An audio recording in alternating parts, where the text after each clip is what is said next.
Welcome everybody to the hunt. Today we shall finally kill the Kushala Daora.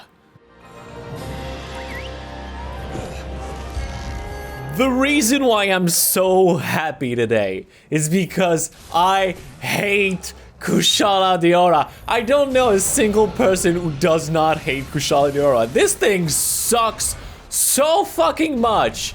You know what?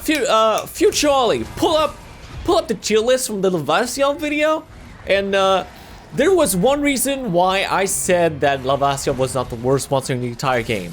It's because Kushala Daora exists, motherfucker!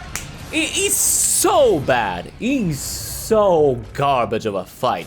And it's not because I think his ground attacks, when he's grounded, is bad.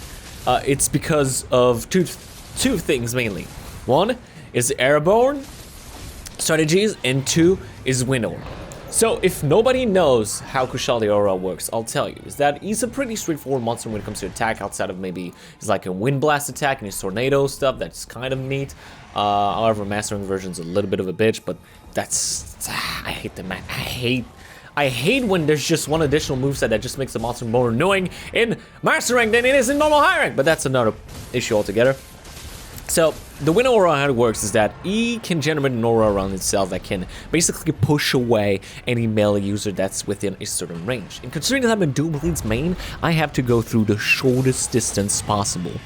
I have the shortest range possible to attack an enemy, so it just makes it that much more harder. The other thing that's extremely annoying is that this motherfucker, just like Zerathlos, spends an agonizing amount of time in the air sometimes. He can spend upwards of 40 to 30% on the entire fight in the air.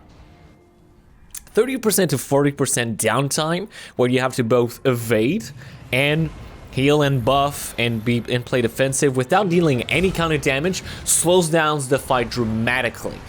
Above that, the wind arrow, just like that, can push you for several amounts of time, can stun or stagger you if you don't have the right skills, and is extremely dangerous. There's a counter to this, which is Elder Seal, but Elder Seal is so unbelievably not useful in certain scenarios, it might not even be worth it. So, Kushala just ends up being the worst monster in the game. And it's just because of his mechanics, and less because of his actual moveset. His moveset is fine, every time you say it's grounded. And there's a big reason why I have a bias against flying monster in general in Monster Hunter World.